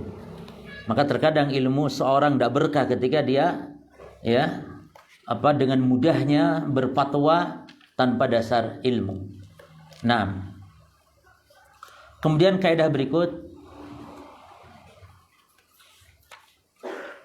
a'dzir al-mukhti'a min ahli al-fiqh wal ilm. Berilah uzur terhadap kesalahan dari ulama. Jadi kalau ada ulama berbuat salah itu jangan langsung ditahdir, ini ulama sesat, enggak. Ya. Langsung ditinggalkan. Termasuk juga para asatidah atau ustaz-ustaz kita. Ada ustaz kita mungkin berbuat kesalahan yang mana dia bukan penyimpangan tapi ketergelinciran. Bukan berarti kita tinggalkan dia, tapi memberi uzur. Tetap kalau bisa mungkin memberikan masukan, nasihat dan semisal hatta kepada ustadz kita barangkali, atau mungkin antum menemukan kesalahan dengan sopan menyampaikan kesalahan barangkali, tidak masalah. Ya. Bukan malah mentahdir ustadznya, langsung ditinggalkan ustadznya. Nah, karena demikianlah yang dipraktekkan oleh para salafus saleh itu. Ya. Oleh karena tidak sembarangan. Syekhul Islam saya dalam kitabnya Raf'ul Malam, ya, itu kitab yang bagus tentang masalah tahdir mentahdir ustadz atau tahdir mentahdir ulama. Karena itu juga kitab dibuat untuk membantai itu, tidak sembarangan gitu mentahdir ulama, menyalah-nyalahkan ulama itu. Nama kitabnya Raf'ul Malam, ya, an ayatil a'lam. Itu Syekhul Islam menyebutkan ada 10 sebab orang alim, ya, 10 sebab orang alim itu ditinggalkan gitu. Nah, dan insyaallah bukan bahasan kita sekarang ya. Yang jelas kita harus memberi uzur kepada kesalahan. Contohnya Imam Nawawi. Imam Nawawi tergelincir dalam mentakwil sifat. Tapi bukan Imam Nawawi ini ahli bid'ah atau asy'ariyah, tidak demikian. Namun ada ulama-ulama ahli sunnah yang juga terjatuh kepada kesalahan dalam mentakwil sifat, namun tetap ke ahli sunnahannya, tidak menjadikan keluar dari ke ahli sunnahan. Demikian pula imam-imam yang lain, berbeda dengan yang memang dia berakidah dengan akidah yang menyimpang. Itu. Selanjutnya para jemaah sekalian, al-ibti'ad anil masail allati abadha syari'atul mubarakah. Menjauhi bertanya atau tidak boleh bertanya dengan pertanyaan-pertanyaan yang syariat mencelaknya. Jauhi, hindari bertanya yang dicela oleh syariat. Apa contoh-contoh atau bentuk-bentuk pertanyaan-pertanyaan yang dicela oleh syariat? Satu, bertanya dengan tujuan meledek atau menghina. Ya. Bertanya kepada ustadz tujuan untuk menghina. Maksud menghina di sini juga untuk menjatuhkan ustadznya. Nah, yang kedua, bertanya yang akhirnya menyebabkan kesulitan. Bertanya yang akhirnya mendapatkan kesulitan.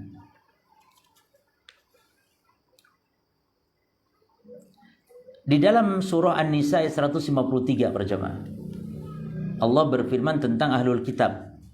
Yas'aluka ahlul kitabi an tunazzila alaihim kitaban minas sama'. Ya. Ahlul kitab meminta kepada engkau wahai Muhammad, ya, untuk Allah menurunkan kepada mereka kitab dari langit. Faqad sa'alu Musa akbara min dzalik, padahal mereka dulu telah meminta kepada Nabi Musa yang lebih parah dari itu. Ya, bertanya, ya, meminta dengan pertanyaan-pertanyaan yang dulu lebih parah. Nah, maka jangan direken gitu mereka ahli kitab tersebut. Demikian pula yang ketiga, bertanya dengan minta jawaban yang detail, ya, yang detail sehingga nanti akan memberatkan. Contohnya dulu ada seorang sahabat, ya, yakni ketika Nabi memerintahkan untuk berhaji.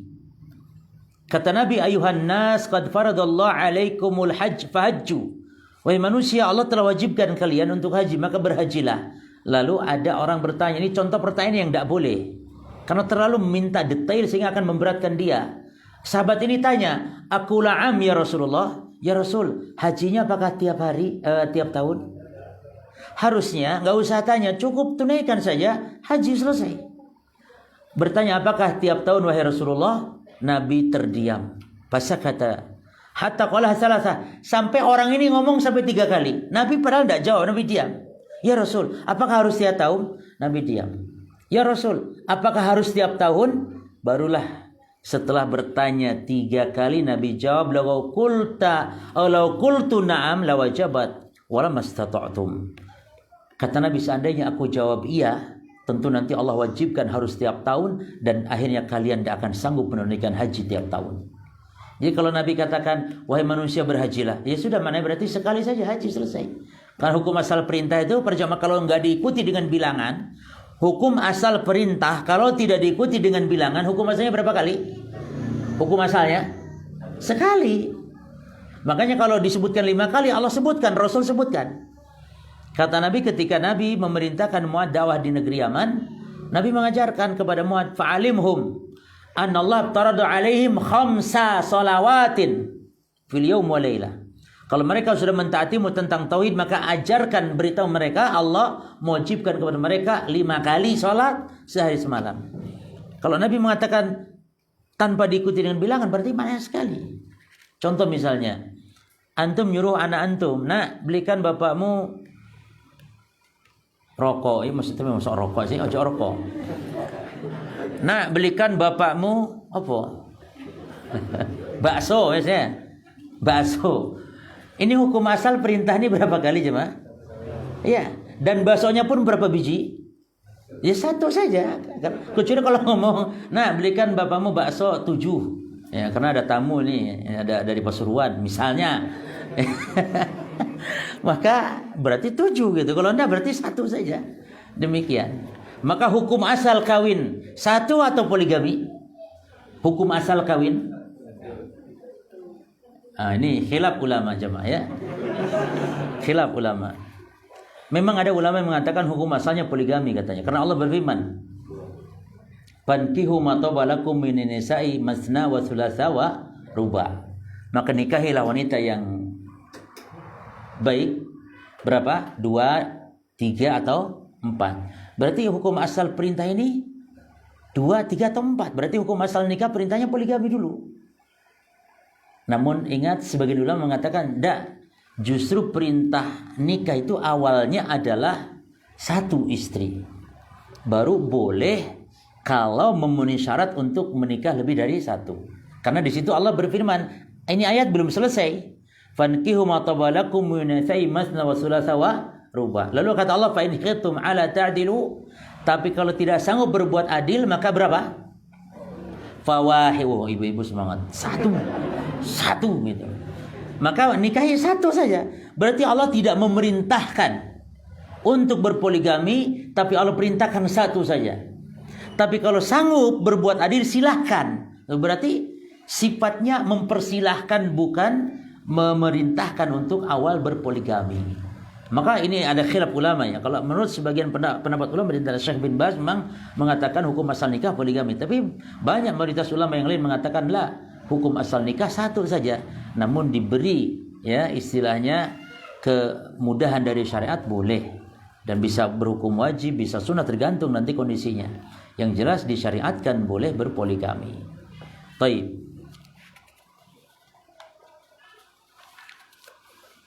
Selesai jemaah. Masih ada banyak. Namun kita mungkin cukupkan dulu sampai di sini. InsyaAllah kita kapan-kapan bisa melanjutkan. Ya.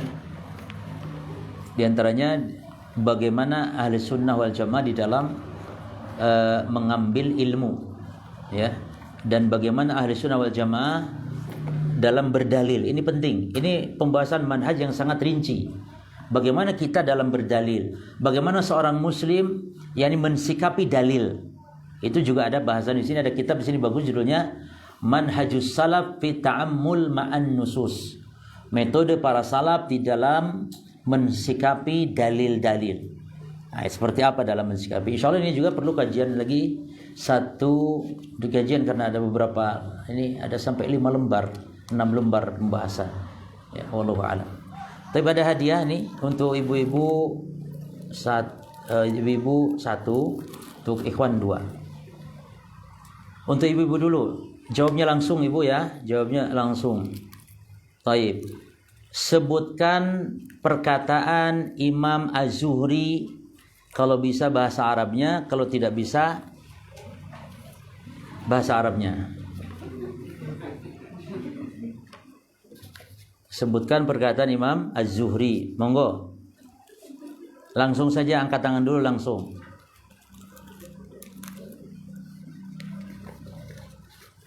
Minallahi risalah wa 'ala rasuli.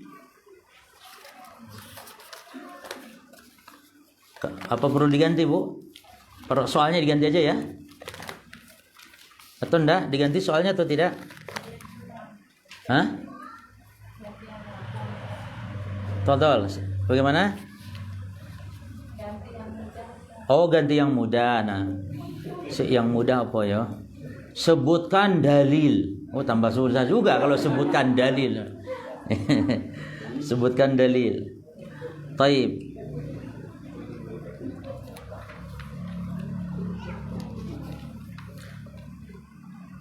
Bagaimana pelaksanaan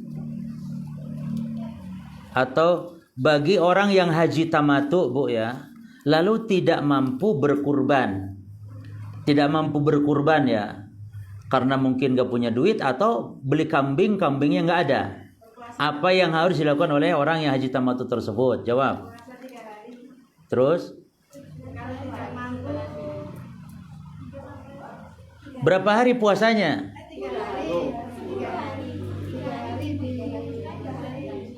Sing jawab piro berapa orang ini? Satu orang silakan. Berpuasa terus jelaskan puasanya bagaimana? Puasa 3 hari di Mekah. Terus 7 hari di rumah. Di rumahnya. Nah, fadhol, kasih. Jadi semuanya berapa hari? Tilka asyaratun kamilah. Itulah 10 hari yang sempurna. Ayo ikhwan, untuk ikhwan ini sebutkan perkataan Imam Az-Zuhri. Fadhol. Lah Arabnya ya akhi. Inna Arabnya. Minallahi wa 'ala rasul al-balagu. Terus wa 'alaina. Ya wis, terjemahkan. Wa 'alaina taslimu. Terjemahkan. Terus Rasul yang kewajiban menyampaikan, terus wajib menerima. Nah, fadhal. Satu lagi. Lah, kalau yang satu lagi ini mungkin kita kasih hadiah siapa yang paling jauh rumahnya. Ya tentu Pasuruan ya kayaknya. Ya, yang lain ada yang paling jauh di sini? Antum dari mana? Jauh. Dekat lah. Ada yang jauh? Mana?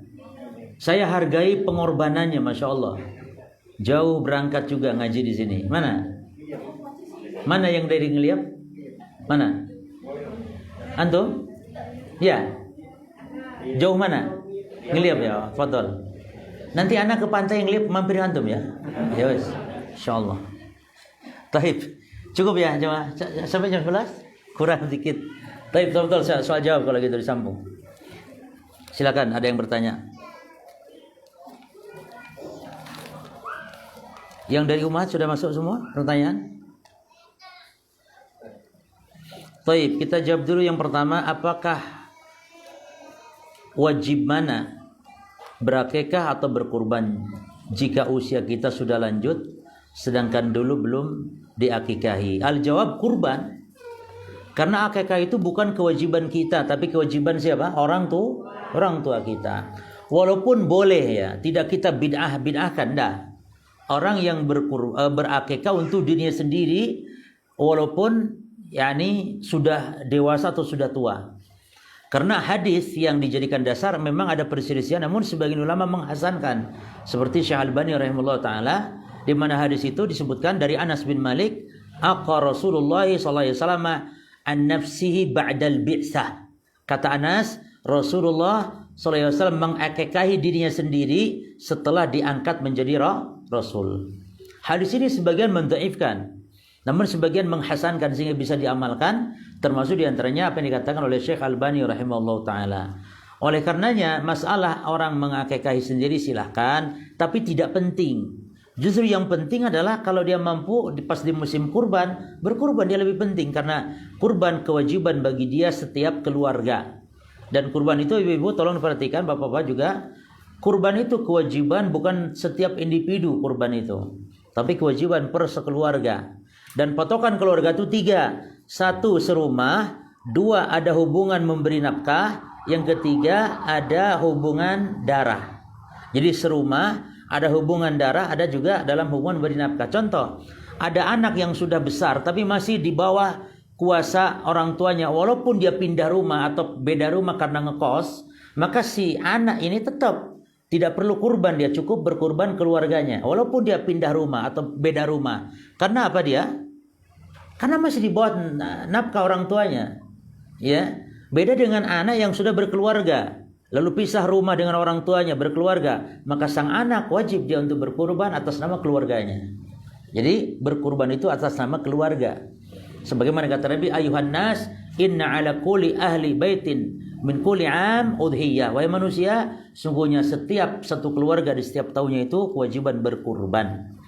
Jelas ya? Jadi ya kalau mampu dua-duanya, kalau tidak dipilih mana yang lebih afdal, tentu utamakan berkurban. Wallahu a'lam. Bukankah putra sahabat Rasulullah sudah dijamin surga? Oh, para sahabat Rasul dijamin surga. Tapi mengapa mereka belum tentu lulus dari azab kubur? Apakah amalan apa saja yang harus kita lakukan agar kita dijauhkan dari azab kubur?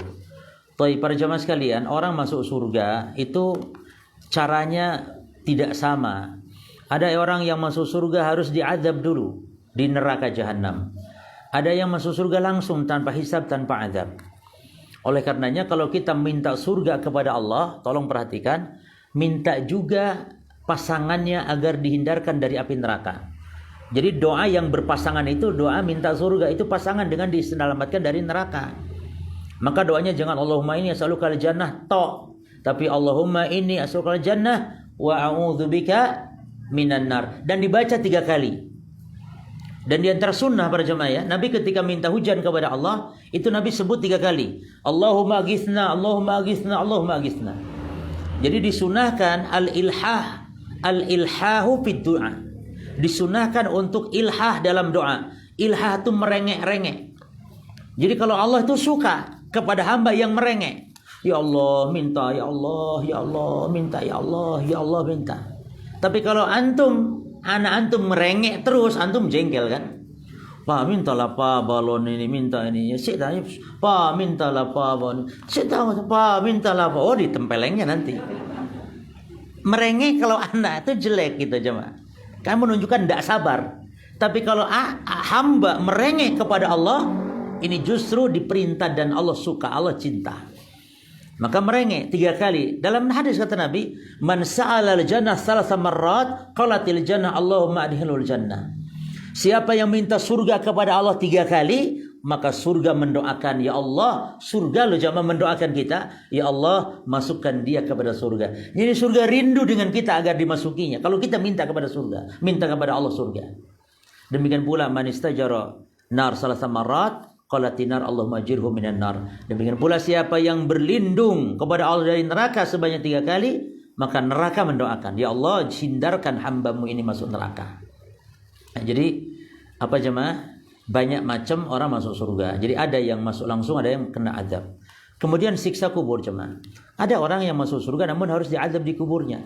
Justru dengan sebab diazab di kubur, itulah menjadi sebab dia masuk surga.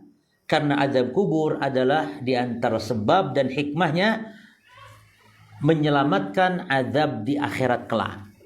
Jadi orang yang sudah diazab di kubur diselamatkan dari azab akhiratnya. Pilih mana? Ya ojo milih ini, memang azab itu ojo milih. Cuman ringan azab kubur. Dan ada orang yang di dunia diazab di dunia diberikan malapetaka, bencana, agar di akhirat diselamatkan dari azab. Pilih mana? Lebih ringan lagi. Ya, tapi ojo milih maksudnya. Makanya bersyukur kena musibah-musibah di dunia ini kadang, dengan sebab itu Allah selamatkan dari azab. Bahkan ada sebab dengan diazab, disiksa di dunia dengan musibah, bala, bencana itu justru untuk meningkatkan derajat di surga. Jadi ada orang yang ibadahnya lalai, jemaah, lemah ibadahnya, tidak meraih surga yang telah ditetapkan dengan surga yang tinggi, maka Allah beri dia dengan ujian, bala, musibah. Dikasih stroke 7 tahun. Dengan stroke 7 tahun Allah raih, Allah membuat dia masuk surga nantinya. Jadi musibah-musibah itu santai saja, kawan. Santai, antum sakit, salah, tawakal kepada Allah, bersabar, minta kesembuhan, dan berharap pahala. Dengan sebab bala, bencana, musibah. Bahkan di antara tanda Allah cinta kepada kita apa? Allah memberi bala kepada kita. Apa kata Nabi? Innallaha idza ahabba qauman ibtalahum. Allah itu kalau cinta suatu kaum, Allah bala, Allah beri bala mereka, Allah uji mereka. In radiya falahu ridha wa in sakhata falahu as-sakht. Kalau hamba ridha, Allah pun ridha. Kalau hambanya murka, keluh kesah, Allah pun murka. Maka kalau ada bala, sabar, diam. Ya, sabar ini wajib cuma. Tapi ridha memang tidak wajib ridha itu. Jadi orang kena musibah itu ada 3 golongan. Ada yang dia sabar, ya, ada dia sabar. Ini wajib hukumnya. Yang kedua ada yang ridho, ini di atas sabar. Dan ridho ini sunnah, mustahab, ini tidak wajib. Ini antum selama sudah sabar sudah bagus sudah. Ya, sudah bersabar itu sudah menunaikan kewajiban. Apa makna sabar? Sabar itu diam, tidak mengucapkan kata-kata dosa maksiat, tidak melakukan aksi-aksi yang membuat Allah murka ketika dapat musibah. Itu sabar. Walaupun hati isi dongkol. Ya. Hati ini tetap nggak nerima. Aduh ya Allah. Hati ini, apa kok saya ya? Aduh, uang 1 juta hilang ya Allah. Tapi dia sabar gitu, diam, nggak ngamuk-ngamuk. Nah, kalau orang ngamuk-ngamuk dapat musibah berarti orang nggak sabar. Haram hukumnya. Tapi orang itu diam. Dan sabar itu wajib ketika musibah datang di dentuman pertama. Karena sabar itu inda sudmatil ula. Sabar itu ketika di dentuman pertama. Bukan sabar karena sudah terpaksa. Misalnya nggak ada jalan lain, akhirnya sabar. Jadi sabarnya kepaksa. Jadi pas kena musibah sabar, halas, diam. Ya kawan, jangan caci maki, jangan ngomel. Apalagi nyalahin. Gara-gara kamu ini. Enggak, kamu gara-gara. Coba. Sudah sabar, diam. Gitu. Ya. Yang ketiga syukur. Dapat musibah syukur. Ini yang paling berat lagi. Ya. Adapun yang haram tentu berkeluh kesah. Adapun yang 3 ini ada yang wajib, ada yang sunnah. Jadi sabar, naik tingkat dari sabar adalah ridha, naik tingkat dari ridha adalah syukur. Wallahu ta'ala alam. Adapun katanya amalan apa yang supaya dihindarkan di azab kubur? Yang pertama doa, ikhwan. Dan doa azab kubur ini spesialis, ada yang khusus, ada yang umum. Kalau yang umum kapanpun, dimanapun, doa dari azab kubur. Adapun yang khusus, 1 ketika menjelang salam. Yang kedua ketika terjadi gerhana. Yang ketiga ketika zikir pagi dan petang. Dan yang keempat, sholat ya ketika menjelang salam, ketika zikir pagi petang, ya ketika apa lagi? Ketika ada gerhana, terus satu lagi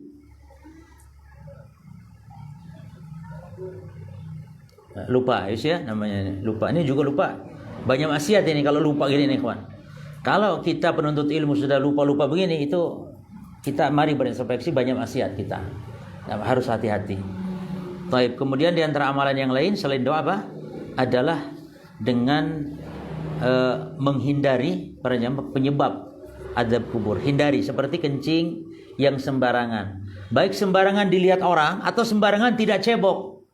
Itu sembarangan juga, karena kata Nabi di antara sebab azab kubur itu adalah, di antara sebabnya la yastanzihu mina al-baul. La yastanzihu yani tidak membersihkan. Dalam lafaz la yastabra, tidak berhati-hati dari cipratan air kencingnya. Lalu la yastatiru, yang ketiga, tidak yani menutup aurat saat buang air kecil. Nah, itu ada 3 poin. Tidak cebok, tidak hati-hati dari cipratan air kencing, dan tidak menutup aurat. Jadi kencing sembarangan di tempat umum. Ini khususnya laki-laki. Kalau ibu-ibu ya tentu insya Allah terjaga, ikhwan. Ini laki-laki nih. Ya, banyak supir-supir terkencing di ban mobilnya, ikhwan, di pinggir jalan. Kita lihat nongkrong itu. Subhanallah. Hati-hati, itu nggak boleh. Nabi itu kalau mau buang hajat jemaah, menjauh dari para sahabatnya sampai 1 mil. Dalam riwayat sampai 2 mil. 1 mil itu 1,5 kilo. 2 mil berarti 3 kilometer. Nabi menjauhnya dari sahabat kalau buang air atau buang hajat. Jadi nggak sembarangan. Nah, kita minimal sembunyi lah. Sembunyi dalam buang hajat. Taib. Di antaranya lagi sebab adab kubur, hindari ghibah, namimah. Ya. Ingat kalau kita ngomongin jelek saudara kita, ingat adab kubur, adab kubur, adab kubur. Kan itu sebabnya. Wallahu taala alam. Taib, apakah boleh sang istri berkurban sendiri tanpa sepengetahuan suami dengan hartanya sendiri atau dari warisan? Kenapa harus sembunyi? Ya, cuman mungkin karena suami tidak akan mengizinkan. Maka jawabannya, kalau masalah bolehnya boleh. Namun istri yang seperti ini berarti dia meninggalkan ya adab, ya juga kurang hormat kepada suaminya. Masalah bolehnya boleh para jamaah.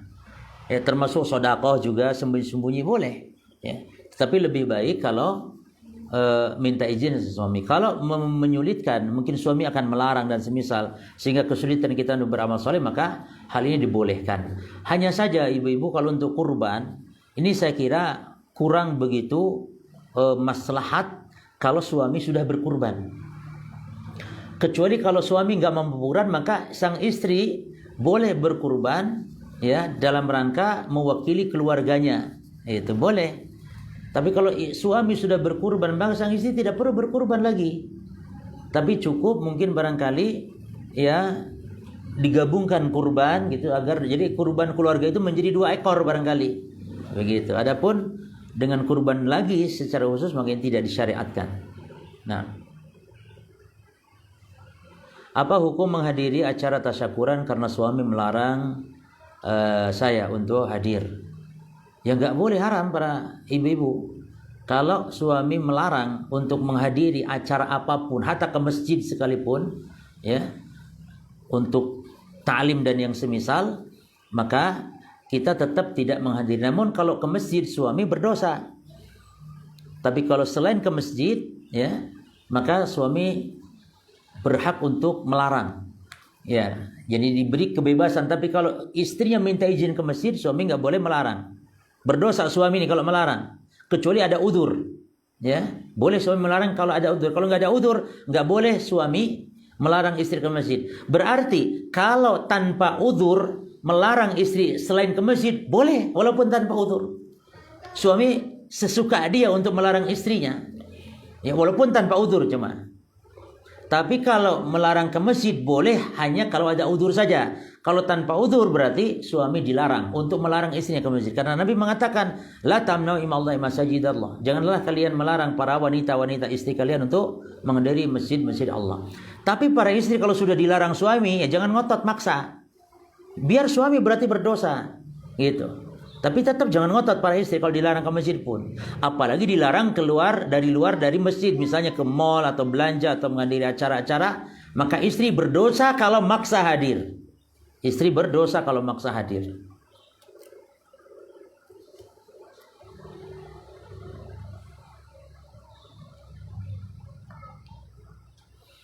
Apalagi kalau acaranya acara bid'ah, ya, lebih-lebih suami bahkan wajib ditaati dan juga wajib Allah ditaati dan Rasulnya ditaati, double berarti. Tapi kalau acara-acara yang halal, syukuran kan halal jemaah, boleh. Tapi kalau dilarang suami maka tidak diperbolehkan untuk hadir. Jadi ingat para istri itu, hatta kalau suaminya tidak ada, ya, itu harus tetap tinggal di rumah. Kecuali kalau keluar yang memang dipastikan suami pasti mengizinkan, nggak perlu izin.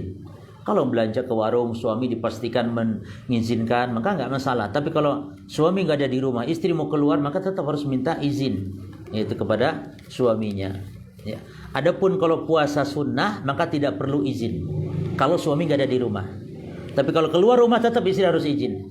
Tapi kalau puasa sunnah, istri nggak perlu izin kalau suaminya sedang tidak ada di rumah. Karena apa? Karena ilatnya istri puasa sunnah harus izin suami karena barangkali suami ada hajat untuk jima. Maka izin atau tidak izin puasa sunnah kalau suami ada di rumah. Kalau tidak di rumah berarti tidak perlu izin. Tapi kalau keluar rumah, suami ada atau tidak ada tetap izin. Kecuali yang dipastikan suami bakal mengizinkan, tidak perlu izin. Karena kalau ke warung sebelah, Pak, Assalamualaikum, salam. Mohon maaf Pak, saya mau izin apa? Ini mau beli tempe ke warung sebelah. Ya ikhwan ya akhwat, nggak boleh. Nggak usah izin kalau seperti itu. Tapi langsung saja. Nah, cukup ya, ini dulu mungkin yang bisa kita bahas, mudah-mudahan bermanfaat. Wallahu taala alam. Ada satu lagi? Apa bedanya ujian, musibah dan azab? Bedanya kalau ujian bagi orang soleh, bagi orang yang selalu taat tapi kok musibah datang, ya. Orang soleh padahal taat, puasa rajin, masya Allah, sedekah bahkan, tapi tetap musibah datang, ini ujian. Adapun azab, musibah yang datang kepada pelaku maksiat, itu azab. Jangan ngomong ujian. Aduh, anak diuji Allah nih apa? Musibah. Ya ente nggak pernah sholat, nggak pernah puasa, nggak pernah juga maksiat jalan terus. Itu azab dan itu bersyukur. Kita diazabnya di dunia, bersyukur untuk supaya kita ini kembali kepada Allah. Ya, jadi supaya kita ini diingatkan kembali kepada Allah. Lalu apa yang kita lakukan? Tetap kita berharap pahala dari Allah, tetap ya supaya kita bertobat kepada Allah Subhanahu wa taala. Nah, demikian subhanakallahumma bihamdika asyhadu alla ilaha illa anta astaghfiruka wa atubu ilaik. Wassalamualaikum warahmatullahi wabarakatuh.